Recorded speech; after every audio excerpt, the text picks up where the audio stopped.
Football পাগল বাঙালির রাত জাগা প্রায় শেষ পর্বে। আপনারা আমাদের বিশ্বকাপ ফুটবলের আড্ডা দেখেছেন, পছন্দ করেছেন এবং জানিয়েছেন। আমরা আবার আজ ফিরে এলাম ফুটবল আড্ডা নিয়ে। কাল এবং পরশু দুটি সেমিফাইনাল।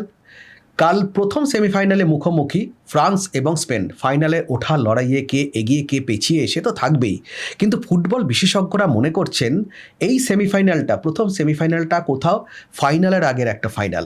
এতটাই নাকি চিত্তাকর্ষক হতে চলেছে এই ম্যাচ, এবং ধারে ভারে দুদল প্রায় সমান সমান। একটা বড় কিছু একটা ম্যাচ আমরা দেখতে পাবো, এরকম একটা আশা বিশ্বকাপ ফুটবল নিয়ে যারা বিশেষজ্ঞ তাদের। এই মুহূর্তে আমার সঙ্গে আজকের ফুটবল আড্ডায় রয়েছেন। আমরা এই ম্যাচ নিয়ে কথা বলবো যে দুজনের সঙ্গে, আমার দুই সহকর্মী সাংবাদিক রূপক মিশ্র এবং সৌভিক বন্দ্যোপাধ্যায়। আমি রূপকের কাছে আসি প্রথম, যেটা হচ্ছে দেখো আলটিমেট এবার ফাইনালে ওঠার লড়াই, একদম দুটো সেমিফাইনালে চারটে দল মুখোমুখি। এবারের বিশ্বকাপ প্রথম থেকেই কিছু বিতর্ক, ম্যাচ ফিক্সিং বলো, গড়াপেটা বলো, এই সমস্ত বিতর্কে কিন্তু কাটার মতো বিদ্ধ হয়েছে। কিন্তু এই যে ফিফা র্যাঙ্কিংয়ে আমরা দেখেছি যে এই চারটে দলই প্রথম চারটে স্থান দখল করে রয়েছে। তা শেষ পর্যন্ত কি ফুটবলই কোথাও গিয়ে জাস্টিস পেল শেষ পর্যন্ত, যে শেষ চারে এই চারটে দলই এলো? হ্যাঁ, এটা আমার মনে হয় যে কথাগুলো একদমই ঠিক।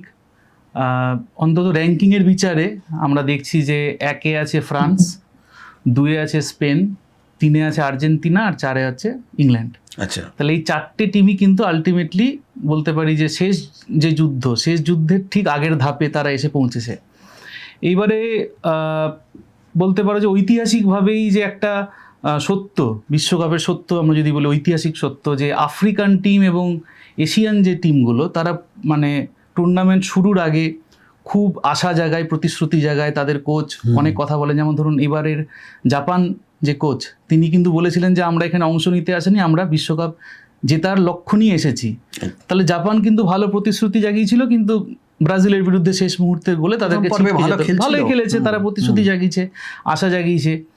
সুইজারল্যান্ডের বিরুদ্ধে যদি কিছু একটা অঘটন ঘটতো, অঘটনই বলবো র্যাঙ্কিংয়ের বিচারে অন্তত, কিন্তু পারফরমেন্সের বিচারে লাল কার্ড পাওয়ার আগে পর্যন্ত সুইজারল্যান্ড কিন্তু কাঁটাই ভালোই টক্কর খেলেছে। তাহলে সুইজারল্যান্ড যদি কোনো রকমে যদি বাজিমাত যদি করতে পারতো, তাহলে কিন্তু এটা মোটামুটি ইউরোকাপ হয়ে যেত। তাহলে ইউরোকাপটা হলো না আর্জেন্টিনার জন্য। তাহলে ইউরোপিয়ান যে শক্তিগুলো, তাদের যে একাধিপত্য, সেটা কিন্তু মোটামুটি হরে ধরে কিন্তু অটুট আছে। কিন্তু তুমি যেটা বললে যে একদম শুরুতে যে ফিক্সিং বিতর্ক বলো বা গড়াপেটা, এগুলো কোনোটাই কিন্তু প্রমাণিত সত্য না। কিছু কিছু ইঙ্গিত রয়েছে, যেমন ধরো যে ট্রাম্পের যে বলবো যে অঙ্গুলি হেলনে যে রেড কার্ড যে বাতিল হয়ে যাওয়ার মানে যে ব্যাপারটা, ইংরেজিতে বললে ফিসি, আমরা একটু বিতর্কের গন্ধও পাচ্ছি যে কি করে হতে পারে যে আইন বিরুদ্ধে একটা কাজ হলো মানে ফুটবলের মঞ্চে। তাহলে মাঠের বাইরের বিতর্ক তো যে কোনো টুর্নামেন্টেই থাকে, সেটা তুমি মানে ক্রিকেট বিশ্বকাপ বলো বা যে কোনো টুর্নামেন্টেই থাকে, কিন্তু র্যাঙ্কিং এর বিচারে, এবং আমিও বলবো যে একটা কথা যে পারফরমেন্সের বিচারেও কিন্তু জাস্টিস পেলো যে কথাটা বলে, সেটা ঠিক। আমার মনে হয় এটার খুব সংক্ষেপে যদি বলি একদম শুরুতে, যে মানে প্রধান কারণ হচ্ছে যে চারটে টিম এবং যে চারটে টিমের খেলোয়াড় এবং ম্যানেজার ঝুঁকি নিয়েছে, তারাই কিন্তু শেষ মুহূর্ত পর্যন্ত সেমিফাইনালে এসেছে। আচ্ছা, কিরকম? যে চারটে টিম, আমি ইংল্যান্ডকে দিয়ে শুরু করছি। ইংল্যান্ড এবং তাদের যে লাস্ট ম্যাচ হলো যে নরওয়ের বিরুদ্ধে, সেই ম্যাচে কিন্তু মাঝখানে ডেকল্যান রাইস, তাদের যে মিডফিল্ডার, হোল্ডিং মিডফিল্ডার, আর্সেনালে খেলে, তো সে কিন্তু চোট পেয়ে বাইরে চলে গেল। এবারে তার বদলি হিসাবে কিন্তু যে টমাস টুখেল সেকেন্ড হাফে কিন্তু তার একদম মানে কি বলবো যে খাপে খাপ যায় সেরকম একটা হোল্ডিং মিডফিল্ডার নামালেন না, তিনি কিন্তু এলিয়েটকে মাঝখানে রেখে দিলেন এবং কি করলেন, ফ্রন্ট লাইনে একটা চাপ বাড়াবার জন্য অন্য একটা অ্যাটাকিং প্লেয়ার আনলেন। তিনি কে না, আর্সেনালের এজে। তাহলে এজে কিন্তু হোল্ডিং মিডফিল্ডার না, তাহলে একজন হোল্ডিং মিডফিল্ডার উঠে গেল, তার বদলি হিসেবে কিন্তু একটা নাম্বার 10 নামলো। ফলে এই যে ঝুঁকি নিলেন তিনি, তার ফলটা কিন্তু শেষে গিয়ে 2-1 স্কোর লাইনে বোঝা গেল। এইরকম কিন্তু আর্জেন্টিনাও করেছে। লাস্ট ম্যাচটা তুমি দেখো, লাস্ট ম্যাচে Julian Alvarez striker, Lautaro Martinez striker. এখন ওই 4-4-2 এর যুগ নেই আর, এখন 4-2-3 ডবল স্ট্রাইকার খেলাতে হবে। একজনে যে পিছিয়ে পড়া টিম, তাদেরকে বিততে গিয়ে কিন্তু ডবল স্ট্রাইকার খেলেন স্কালোনি।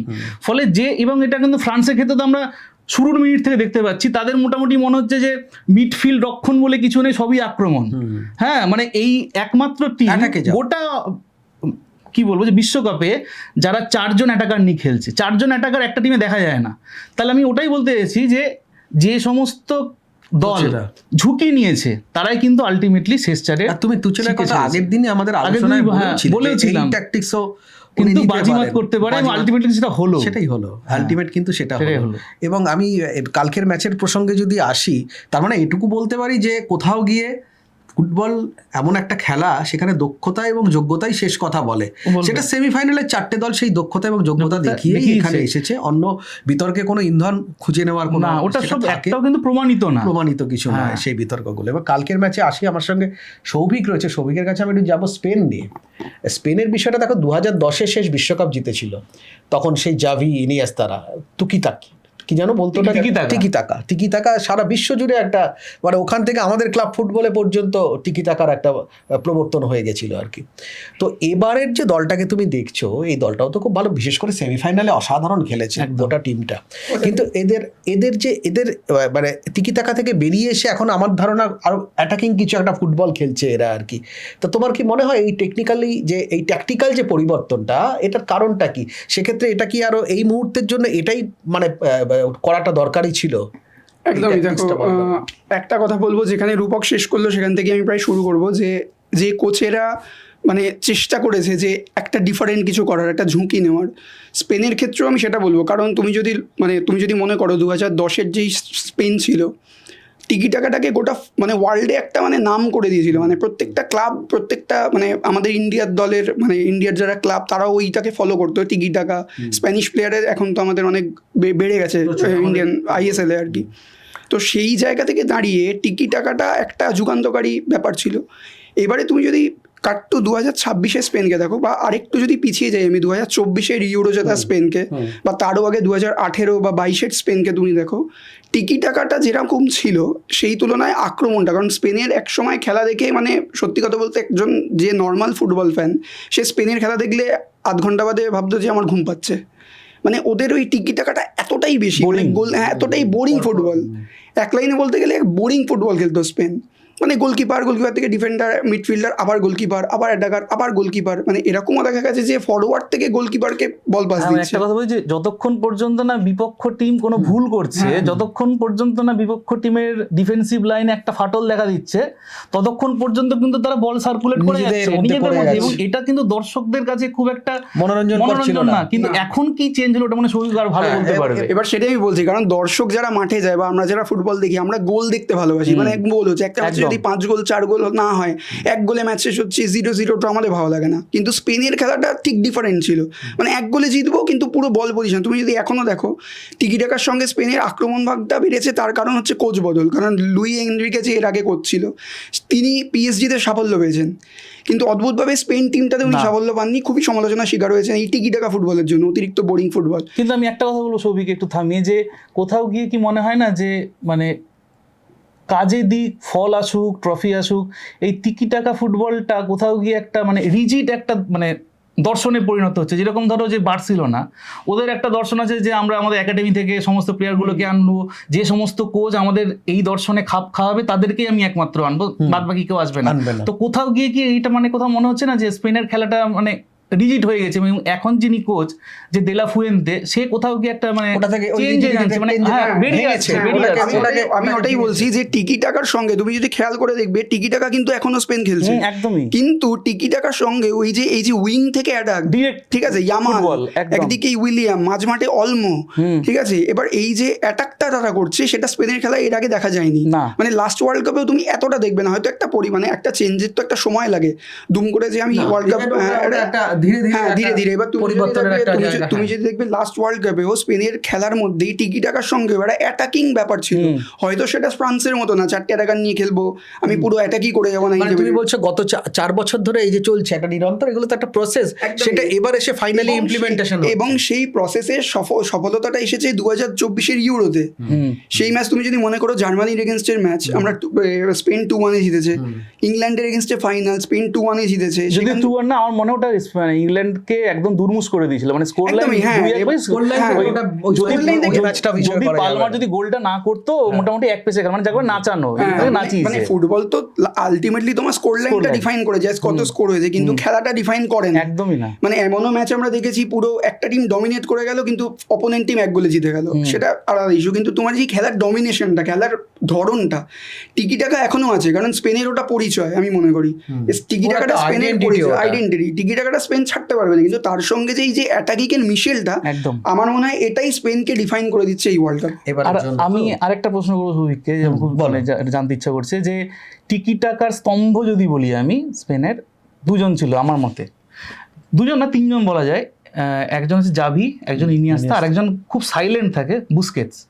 তো আমার মনে হয় এই জাভি ইনিয়েস্তার সঙ্গে এখন পেড্রি আর রড্রি, এই দুজনের কি কোনো মিল অমিল কিছু মানে আছে, মানে তুমি মানে করতে পারো? আমি বলবো ধরো যে পেড্রির মধ্যে কিন্তু একটা মানে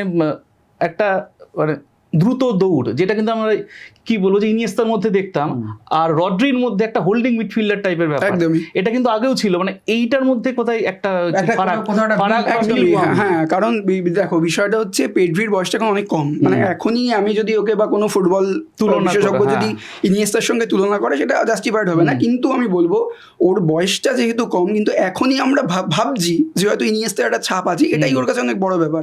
এবং আগামী কয়েক বছরে মানে ইয়ামালের ক্ষেত্রেও তাই, মানে ইয়ামালকে যে তুলনা করা হচ্ছে, ইয়ামালকে যে লোকে এই যে ফ্রান্সের এগেনস্টে স্পেনের খেলা, ফ্রান্সের লোককে বলতে হচ্ছে, ডিফেন্ডারকে বা অ্যাটাকারকে বলতে হচ্ছে যে ইয়ামালকে নিয়ে আমরা ভাববো না, এটাই ওকে একটা ডিফাইন করে দিচ্ছে যে ও একটা ওকে নিয়ে ভাবা হচ্ছে, না হলে মানে ইয়ামাল বেসিক্যালি একজন কিশোর, তাকে নিয়ে ওদের একজন অভিজ্ঞ ডিফেন্ডার মাইন্ড গেম খেলছে, মানে এটাই ওর কাছে একটা একদম। এবং 2024 ইউরোতে এবং নেশনস লিগ ফাইনালে আসছে, এই ইয়ামালেরই গোল আছে ফ্রান্সের এগেনস্টে, আর ইউরোর গোলটা তো অসামান্য একটা গোল, গোল অফ দি টুর্নামেন্ট হয়েছিল যদি আমি খুব ভুল না করি।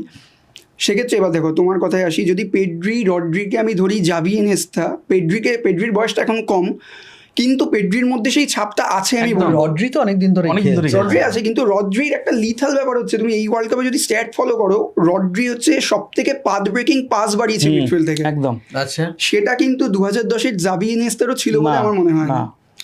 সেক্ষেত্রে তো এটা ডিফারেন্স করতে পারে। সেক্ষেত্রে একটা এবার রড্রির ব্যালন ডিওর নিয়ে অনেক বিতর্ক আছে যে আদৌ যোগ্য কিনা বা কি, সেটা আমি ওই দিকে যাচ্ছি না, কিন্তু যদি আমি ওয়ার্ল্ড কাপের এই কটা ম্যাচকে দেখি, গ্রুপ স্টেজ এবং কোয়ার্টার ফাইনাল অবধি, কালকে সেমিফাইনাল, রড্রির কিন্তু এই ভূমিকাটা তুমি ইগনোর করতে পারবে না। এবং এটা হতে পারে যে তুমি গোটা ম্যাচে রড্রিকে খুঁজে পেলে, রড্রি কি করছে, কিন্তু তুমি আলটিমেট স্ট্যাট দেখবে রড্রি অন্তত 5খানা গ্রাউন্ড ব্রেকিং পাস বাড়িয়েছে যেখান থেকে গোল হতে পারতো, যেটা মানে সাদা চোখে দেখে রড্রির এই ভূমিকাটা বোঝা সম্ভব না। মানে যে নর্মাল ফুটবল ফ্যান সে হয়তো রড্রিকে মাঠে দেখতেই পাইনি, কিন্তু আলটিমেটলি যখন সে স্ট্যাট দেখবে সে দেখবে রড্রি 5খানা পাস বাড়িয়েছে, এবার তার থেকে হয়তো একটা গোল হয়েছে কি হয়নি সেটা পরের কথা। তো এইটা একটা ডিফাইন করে দিচ্ছে। এবার জাভি ইনিয়েস্তার সঙ্গে রড্রি পেড্রির তুলনাটা এখনই করা হয়তো ঠিক হবে না, রড্রির বয়সের বেশি, পেড্রির তো বয়স কম, পেড্রি আরও হয়তো ডেভেলপ করবে, ওর সঙ্গে ড্যানি অলমো আছে, ওরও একটা বড় ভূমিকা আছে।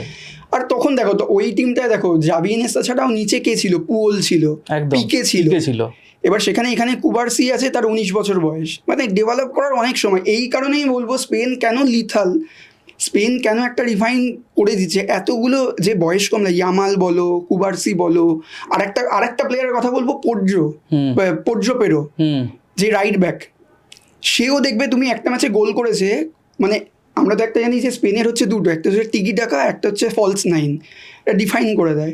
এবার এই টিমটায় যেমন তুমি ধরো মিকেল যে গোল করছে, মিকেল মরিনো, তাকে কোচই বলছে যে সুপার সাব হয়ে গেছে, পর্তুগালের এগেনস্টে গোল করেছে, আবার বেলজিয়ামের এগেনস্টে, তাকে নিয়ে কোচ বলছে যে আমার কাছে এই এমন একটা প্লেয়ার যে ফলস নাইনও খেলতে পারে, সে স্ট্রাইকারও খেলতে পারে, সে মিডফিল্ডও খেলতে পারে, আমার তাকে নিয়ে চাপ নেই। এবার এই যে ফলস নাইন, এইটা কিন্তু স্পেনের একাধিক আছে আমি বলবো এই টিমটাতে। তুমি একজনকে তুমি করতে পারবে না, যে তখন ছিল হচ্ছে জাভি ছিল ফলস নাইন, ইনিয়েস্তা ছিল ফলস নাইন, আমরা জানি সব থেকে স্টাইলিশ ফলস নাইন মানে ডেভিড ভিয়া ছিল তখন ওই টিমে 2010। মানে একজনকে ফলস নাইন চিহ্নিত করে কোথাও গিয়ে করতে পারবে না, কারণ অস্ট্রিয়া ম্যাচে আমরা দেখবো, যদি তোমাদের মনে থাকে, অস্ট্রিয়া ম্যাচে পেড্রো পরো যে গোলটা করেছিল, মানে কমেন্ট্রি থেকেও বলছে যে ও কোথায় ছিল সেটা অস্ট্রিয়ার ডিফেন্স খেয়ালই করতে পারেনি, জাস্ট একটা মুভমেন্টে ঢুকে গোলটা করেছে। পেড্রো পরোকে দেখে আমার অনেকটা বেশি দানি আলভেজের কথা মনে পড়ে, ঠিক আছে, ও ব্রাজিলের ছিল রাইট ব্যাক। কিন্তু এইখানে আমি একটা কথা বলবো, পেড্রো পরো যেহেতু কথাটা উঠলো, যে এই মরশুমে ক্লাব ফুটবলে এমন কিছু কিছু প্লেয়ার রয়েছে যে মানে ভালো খেলোয়াড় কিন্তু খারাপ ক্লাব। পেদ্রো পড়ো হচ্ছে তার অন্যতম উদাহরণ। এই কথাটা বললাম তার কারণ আরেকজন আছে খেলে, ওর সঙ্গেই খেলে, সে হচ্ছে আর্জেন্টিনার যে ডিফেন্সে রয়েছে। ওই দুজনেই কিন্তু টটেনহাম হটস্পারের হয়ে খেলেছে, মানে রোমেরো। এই দুজনেই কিন্তু টটেনহাম হটস্পারের হয়ে খেলেছে, তারা প্রায় অবনমনের জায়গায় চলে গেছিল। এবং গোটা সিজনে যে প্রিমিয়ার লিগে মানে এই ক্লাবটাকে ওদের ডিফেন্ড করতে যা কালঘাম ছুটতে হয়েছে, এবং বিপক্ষ টিমের সমস্ত ক্লাব টটেনহামকে নিয়ে রীতিমতো ছেলে খেলা করেছে। কিন্তু দেখো জাতীয় দলের জার্সি যখনই ওরা গায়ে চড়ালো, তাদের অ্যাকচুয়াল তারা যে খেলোয়াড় হিসেবে যে কতটা এগিয়ে এবং কতটা ভালো খেলোয়াড় সেটা কিন্তু প্রমাণিত হলো। আমার মনে হয় এটা মিসলিডিং কোথাও গিয়ে যে একটা প্লেয়ারকে দেখে দেওয়া যে এ হচ্ছে ভালো খেলোয়াড়, এ হচ্ছে খারাপ খেলোয়াড়।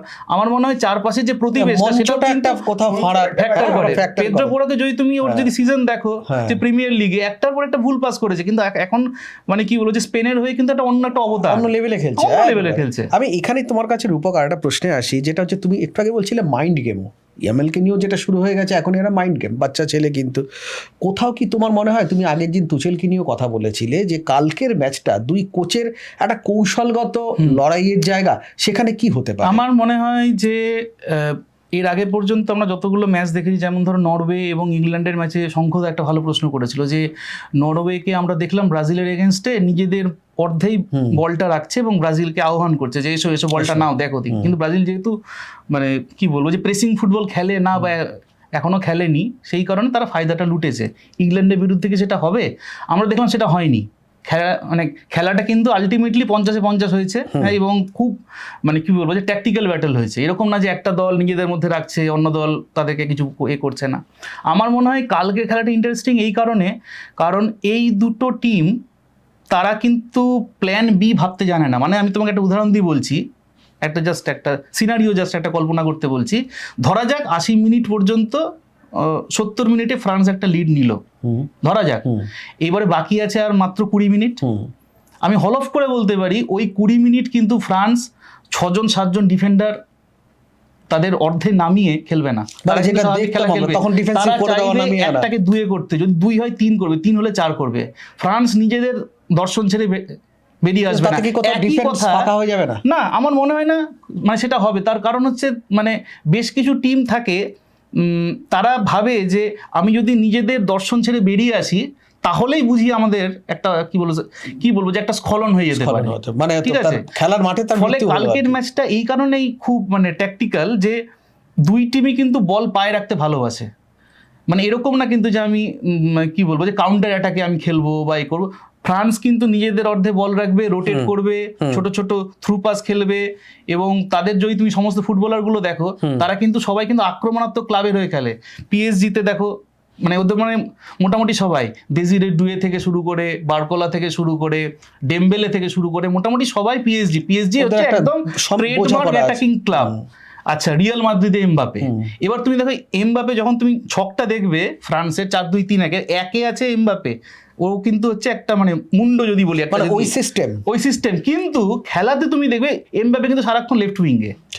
মানে ওরা কি করে খেলাটাকে কিন্তু ওইরকম একটা ট্রেডমার্ক ছক আছে আমার যে 4-2-3-1 বা 4-4-2 এইরকম না, ওরা কিন্তু খেলাটা কিন্তু ছড়িয়ে দিচ্ছে এরকম করে, মানে জাস্ট একটা কি বলবো যে পাজলের মতো খেলছে।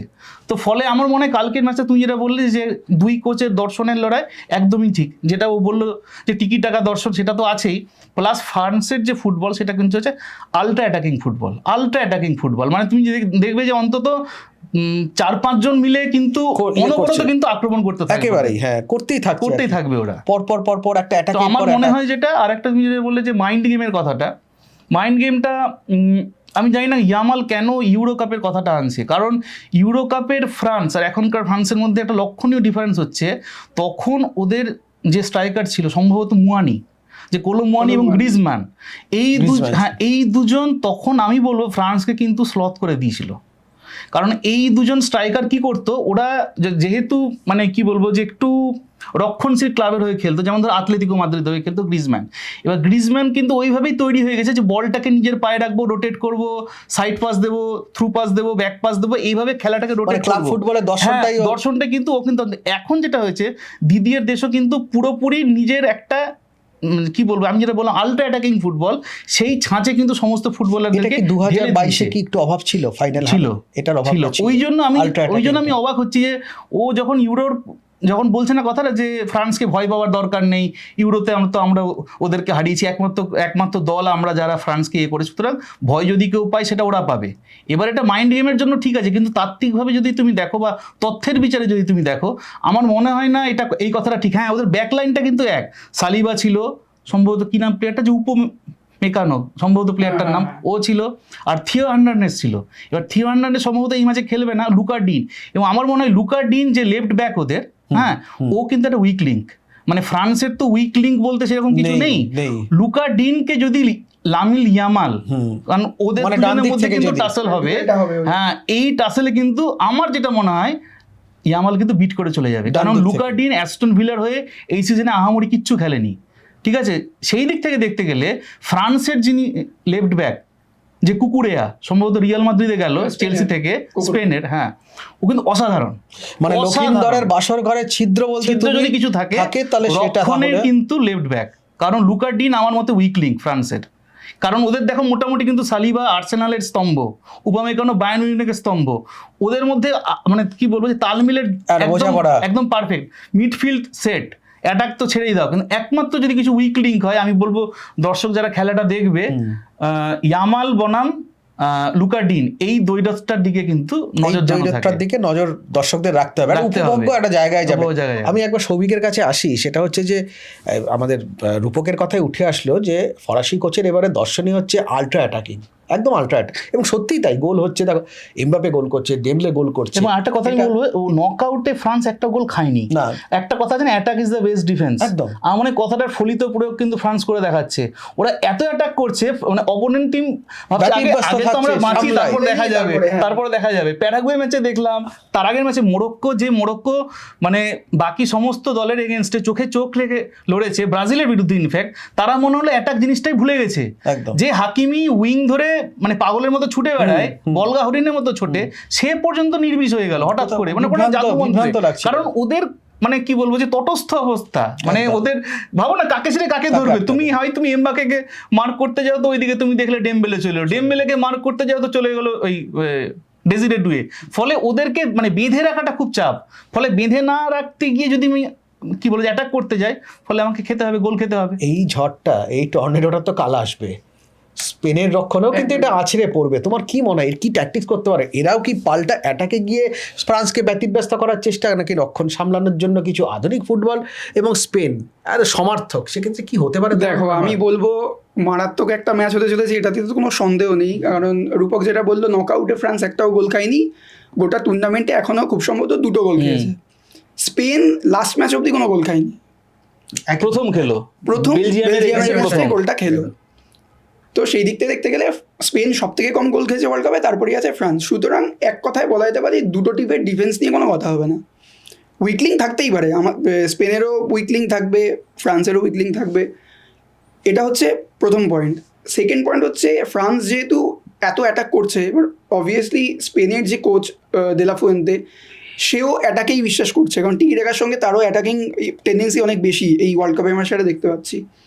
সুতরাং সেও চেষ্টা করবে যে ফ্রান্স যতটা অ্যাটাক করবে, এবং ফ্রান্সেরও খেলার স্টাইলটা মানে তুল্যমূল্য প্রায় একই, এরাও বল কন্ট্রোল করতে চাইবে, মানে আমরা তো মানে বাঙালি ফুটবল বলতে বলছে মাঝমাঠ খেলা, ঠিক আছে। এবার এখানেও স্পেনের মিডফিল্ড নিয়ে তো প্রচুর কথা হচ্ছে, যে মিডফিল্ডে কারা কারা আছে, ড্যানি অলমো, পেড্রি আছে, রড্রি আছে, এদিকে কুকুরিয়াকে এখন মানে মোটামুটি হাইব্রিড হিসেবে ইউজ করছে, অন্যতম সেরা লেফট ব্যাক হিসেবে ধরা হচ্ছে কুকুরিয়াকে, খুব সম্ভবত সে রিয়াল মাদ্রিদেও যেতে পারে, এমবাপের সতীর্থ সই হয়ে গেছে, তাহলে এমবাপের সতীর্থ আমরা আগামী দিনে দেখতে পাবো। সেই ক্ষেত্রে অ্যাটাকিং মানে আমি বলতে চাইছি কাউন্টার অ্যাটাকে স্পেন উঠবে বলে আমার মনে হয় এই ম্যাচে, কারণ দেখো উঠবে বলে আমার, কারণ প্রত্যেকটা ম্যাচের তো গেম প্ল্যান আলাদা আলাদা রকমের হয়, কোনো ম্যাচে মনে হলো ফ্রান্সের জন্য অবভিয়াসলি থাকতেই হবে, একে তো world cup semifinal against France, কোনো ব্যাপারই না, সেখানে অ্যাটাকিং ফুটবল তো যেমন আছে, কাউন্টার অ্যাটাক স্পেন করবে বলে আমার ধারণা।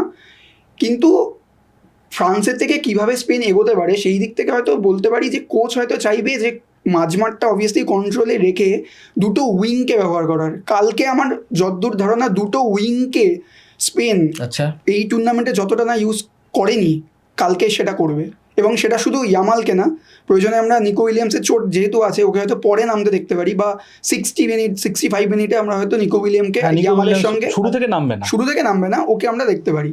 আর উইনে যদি অ্যাটাকে ঢোকে তাহলে তুমি যেটা বললে যে লেফট ব্যাক ফ্রান্সের সেখানে যে এই লুকাডি এখান দিয়ে একটা কিন্তু পেনিট্রেট করতে পারে। আর আমি সৌভিককে একটা প্রশ্ন করব যে দল যখন ঘোষণা হলো তখন রিয়াল মাদ্রিদের কোনো প্লেয়ার ছিল না, মানে এখন যেহেতু যে কুকুরিয়া সই করলো এখন হলো কিন্তু এই রিয়াল মাদ্রিদের কোনো খেলোয়াড়কে না রাখা, এটা কি মোটামুটি ড্রেসিং রুমে শান্তি বজায় রাখার জন্য? যেহেতু বার্সেলোনা টিকি টাকা খেলে আর আমিও যেহেতু টিকি টাকা খেলাই, ওই জন্য আমি রিয়াল মাদ্রিদের অহেতুক যারা নতুন করে কোথাও কি একটা বোঝাপড়ার অভাব। দেখো ড্রেসিং রুমটা ঠিক থাকলেই ফুটবল খেলার সেই ছাপটা পড়ে। এখন যদি ড্রেসিং রুমে গিয়ে একটা বার্সেলোনা যতই হোক, এই উইন্ডোটা শেষ হয়ে গেলে পুরো ক্লাব ফুটবলে ঢুকে যাবে সবাই, তার আগে অবধি ক্লাব ফুটবলের একটা রেস্ট থেকে গেছে। সেখানে আমি একটা ওয়ার্ল্ড কাপ খেলতে আসছি, আমি যদি সেইভাবে একটা রিয়াল মাদ্রিদ বার্সেলোনা করে ফেলি, সেই মাইন্ডসেট থেকে বের করা, তাকে নতুন করে আবার এই ফরম্যাটে খেলানো, সেটা একটা চাপ। কোনো কোচই সেই রিস্কটা হয়তো নিতে চাইবেন না, যেটা স্পেনের কোথাও চাননি। সেই ক্ষেত্রে এবার এটা নিয়ে কন্ট্রোভার্সি হয়েছিল, কারণ স্পেনের টিমে কোনো রিয়াল মাদ্রিদ প্লেয়ার নেই, ম্যাক্সিমাম সব বার্সেলোনা। সেক্ষেত্রে তুমি বলতে পারো যে সেমিফাইনালটাও একদিকে বার্সেলোনা, একদিকে রিয়াল মাদ্রিদ, এরকম একটা হতে চলেছে। একদিকে এমবাপে, একদিকে পেড্রি, ড্যানি ওলমো, ইয়ামাল, দুটো ভাগে সে বার্সেলোনা ভার্সেস একটা যারা ক্লাব ফুটবল দেখে আসছে, হ্যাঁ একটা রিয়াল মাদ্রিদ আর বার্সেলোনা সেমিফাইনাল দেখতে হবে। সেই ক্ষেত্রে একটা তুল্যমূল্য লড়াই তো অবভিয়াসলি হবে, কিন্তু সেটা আমার মধ্যে ডিফেন্সেও যেরকম নজর থাকবে লোকে, কারণ দুটো টিমই লিস্ট গোল খেয়েছে, এটাও একটা চমকপ্রদ ব্যাপার যে কালকে যে প্রথম গোলটা পাবে আমার মতে তার অ্যাডভান্টেজ। আচ্ছা, তার কারণ সে যখনই অ্যাটাকে যাবে ফলে অপোজিশন টিম কিন্তু তাকে প্রত্যাঘাত করার চেষ্টা করবে, এবং দুই টিমে এত মানে কি বলবো যে তড়িৎ গতির ফুটবলার আছে, হ্যাঁ এত স্প্রিন্ট করতে পারে ওরা যে কি বলবো যে সমতা ফেরাতে গিয়ে আরেকটা গোল খেয়ে যাওয়াটা কিন্তু অবিশ্বাস্য কিছু হবে না, হয়ে যেতে পারে। হ্যাঁ হয়ে যেতে পারে। আরেকটা কথা যেটা বলবো যে আমি যে ইয়ামাল এই টুর্নামেন্টে কিন্তু মানে যেরকম হাইপ তৈরি হয়েছিল, মানে অন্তত আমি যেরকম ভেবেছিলাম যে ইয়ামাল অন্তত চার্ট লিস্টে, গোলের যে লিস্টে সেখানে একদম উপরের দিকে থাকবে, সেটা কিন্তু হয়নি। এবং এটা কিন্তু আবার দেখতে গেলে খুব অস্বাভাবিকও কিছু না, মানে স্পেনের যে ফুটবলটা, তাদের যে গোল গেটার যারা, তারা কিন্তু মাঠের সমস্ত প্রান্ত থেকেই আসে, এরকম না কিন্তু যে শুধুমাত্র ফলস লাইনে আছে বা যে হচ্ছে আমার টিমের তারকা ফুটবলার একমাত্র তারাই গোল করবে, এটা না। কিন্তু তুমি উল্টো দিকে দেখো, ফ্রান্সে কিন্তু গোল গেটারে মানে একদম কি বলবো যে ভর্তি। একদিকে হচ্ছে তোমার কি বলে যে এমবাপে সবার শীর্ষে আছে, সেরকম ডেম্বেলে। ফলে আমার মনে হয় কোথাও কি ইয়ামাল কিন্তু নিজেকে প্রমাণ করতে মুখিয়ে থাকবে, যেহেতু এটা একটা একদিক থেকে দেখতে গেলে ব্যক্তিগত টাসেলের, হ্যাঁ একটা কিন্তু ব্যক্তিগত টাসেলের গল্প, যে কিলিয়ান এমবাপে ঠিক আছে বয়সের দিক থেকে কিছুটা ওর থেকে মানে কি বলবো যে এগিয়ে, কিন্তু মোটামুটি একই প্রজন্ম, ঠিক। ফলে আমার মনে হয় যেখানে ওকে মানে প্রায় ছাড়িয়ে চলে গেছে গোল্ডেন বুটের দিক থেকে, আমার মনে হয় এই মুখোমুখি দ্বৈরথে এমবাপেকে হারিয়ে দলকে টেনে তুললাম, এই যে অস্মিতাটা, এই যে শ্লাঘা, এটা কিন্তু মানে ছুটিয়ে বেড়াবে একদম, ওকে অন্য একটা উচ্চতায় পৌঁছে দেবে। এবং দেখো এমবাপের সামনে আরো কয়েকটা বিশ্বকাপ রয়েছে, কিন্তু ইয়ামালের সামনে তারও চেয়ে বেশি বিশ্বকাপ, সেখানে ও যদি এখনই একটা স্ট্রাইকিং কিছু করতে পারে, সেক্ষেত্রে কিন্তু আরেকটা আমি বলবো যেটা সৌভিক প্রথমে বললো যে টিকি টাকা যেহেতু একটা দর্শন, একটা সেট আপ, সেখানে না মানে তোমাকে ওই দর্শনের অনুগত হতে হবে, সেই দর্শন মেনেই চলতে হবে। মানে তুমি তোমার ব্যক্তিগত যে ক্যারিশমা তুমি দেখাতে পারো, কিন্তু তোমাকে যদি কোচ বলে দেয় যে এই অর্ধের মধ্যে তোমাকে থাকতে হবে, এই মিনিটের পর তুমি মানে সামনে এগোতে পারবে না, মানে পারবে না, তোমার সামনে যতই প্রলোভন থাকুক, তোমার সামনে যতই ফাঁকা স্পেস থাকুক, তোমাকে কিন্তু সিস্টেমটা কিন্তু মেনে নিতে হবে। তার কারণ তুমি যদি এগিয়ে যাও, ব্যাকলাইন কিন্তু ফাঁকা হয়ে গেল, ফলে ওই সিস্টেম ছেড়ে তুমি কিন্তু বেরোতে পারো না। ফলে টিকি টাকার এই একটা বিষয় আছে যে তোমাকে ওই সিস্টেমটা কিন্তু মেনে চলতে হবে, ওটার মধ্যে থেকেই তুমি যা করার। ফলস লাইন যে আছে সে কিন্তু ওই ভ্যাগামন্ডের মতো একটা কি বলবো যে একটা স্ট্রাইকারের মতো কিন্তু মানে কি বলবো যে মিশে যেতে পারে না, তাকে কিন্তু মানে ব্যাক অফ করতে হবে, ট্র্যাক ডাউন করতে হবে, মিডফিল্ডারদের সাহায্য করতে হবে, আবার বল নিয়ে উঠতে হবে। ফলে এই যে সেট আপটা, এই যে দর্শনটা কিন্তু মানে স্পেনের মধ্যে বেশি করে আছে। এমবাপের ক্ষেত্রে তুমি দেখো ফ্রি রোল খেলে, ও কিন্তু অনেকটা ফ্রি স্টাইল খেলে। মানে আমি তো বললাম না যে যখন তুমি ছক দেখবে এমবাপের নাম প্রথমে একদম দেখে মনে হবে আচ্ছা ও তো লোন স্ট্রাইকার, খেলা শুরু হবে রাইট উইং, লেফট উইং, মাঝমাঠ। এমবাপের ক্ষেত্রে স্বাধীনতাটা আছে, ইয়ামালের ক্ষেত্রে কিন্তু থাকবে না। ফলে আমার মনে এটা একটা কারণ ওকে বেঁধে রাখার, যে তুমি তোমার ক্যারিশমা দেখাও, দল আগে, হ্যাঁ টিকি টাকা সিস্টেমটাই কোথাও একটু কনজারভেটিভ। কনজারভেটিভ তো অবশ্যই, সেই কারণেই তো স্পেন গেম প্ল্যানটা চেঞ্জ করলো, স্ট্র্যাটেজিটা চেঞ্জ করলো, যে টিকি টাকাটা রাখবে। স্পেন টিকি টাকা ছাড়া সম্ভব না, মানে তুমি ভাবতে পারবে না স্পেন খেলছে টিকি আমি টাকা ছাড়া। সবিকে মনে করি দেবো, দাভিড ভিয়া যখন খেলতো, দাভিড ভিয়াকে মাঝে মাঝে তোমার দেখে মনে হয় মিডফিল্ডার, ও কিন্তু পোচার, ও কিন্তু স্ট্রাইকার, কিন্তু যখনই স্পেনের হয়ে খেলছে কি অক্লান্ত নিবিড় একটা কি বলবো শ্রমিকের মতো পরিশ্রম করছে।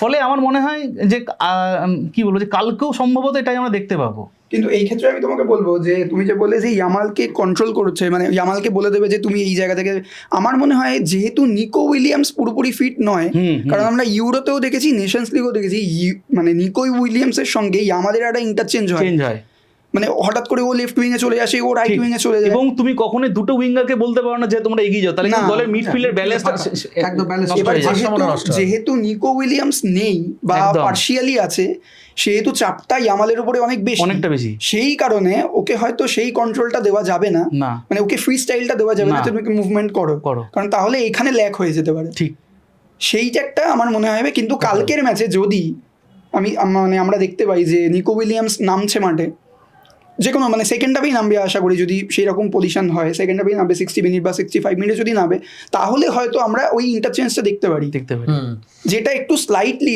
আমি যদি খুব ভুল না হই, সৌদি আরবিয়া নয়তো তার পরের ম্যাচটায় নিকো উইলিয়ামস কিছু মিনিটের জন্য নেমেছিল, খুব সম্ভবত অস্ট্রিয়া ম্যাচে, সেইখানে কিন্তু আমরা ইন্টারচেঞ্জ দেখেছিলাম, মানে একটা 10 মিনিট 15 মিনিটে একটা ইন্টারচেঞ্জ হয়েছিল আমাদের, তারপরে ইয়ামালকে একদমই তাই, মানে তুমি হট করে দেখবে যে ইয়ামাল ওখানে খেলছে, ইয়ামাল এখানে চলে এলো, নিকো উইলিয়ামস চলে গেল ওখানে, মাঝে মাঝে ও কর্নার নিতে চলে যাচ্ছে ইয়ামাল, এই ইন্টারচেঞ্জ আমরা দেখতে পেতে পারি। এবং এই ম্যাচ নিয়ে একটা হাইপ তো ছিলই, এবং যখন ফুটবল বিশেষজ্ঞরা মনে করছেন যে ফাইনালের আগে এই ম্যাচটা ফাইনাল, সুতরাং সেটা কোন লেভেলের একটা ম্যাচ হতে চলেছে। আর্জেন্টিনার যে কোচ সেই কিন্তু বলেছে যে এটা কিন্তু মনে হচ্ছে আগে চলে এলো, সুতরাং বোঝাই যাচ্ছে যে কালকে কতটা উপভোগ্য এবং একটা ট্যাকটিক্যাল লড়াই, দুই কোচের ট্যাকটিক্যাল লড়াই কোন পর্যায়ে যেতে পারে। এবং আমার দুই সহকর্মী সৌভিক এবং রূপক যে বিশ্লেষণ করলো, তাতে দুটো দলের স্ট্র্যাটেজি থেকে শুরু করে ইন্ডিভিজুয়াল গেম প্ল্যান কী হতে পারে, দলগতভাবে কী খেলতে পারে, এবং খেলার ম্যাচ রিডিং, দুই কোচের ম্যাচ যত বাড়তে থাকবে, যত এগোতে থাকবে, তখন স্ট্র্যাটেজি কীভাবে চেঞ্জ হতে থাকে, তার একটা সুন্দর বিশ্লেষণ তুলে ধরলো। আশা করি আপনাদের কাছেও উপভোগ্য হলো আমাদের আজকের এই আগামীকালের ম্যাচ নিয়ে আমরা যে প্রেডিকশন করছি, মানে বলা ভালো বিশ্লেষণ করলাম। আপনারা এই ম্যাচ দেখতে থাকুন, কালকের ম্যাচের ফলাফল কী হয় সেদিকে তো চোখ থাকবেই, কাল আবার রাত জাগতে হবে।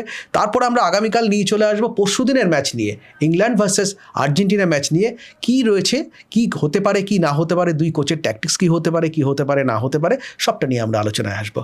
আজ এ পর্যন্তই আমাদের এই আলোচনা, আপাতত এই পর্যন্তই। আবার আমরা ফিরে আসব।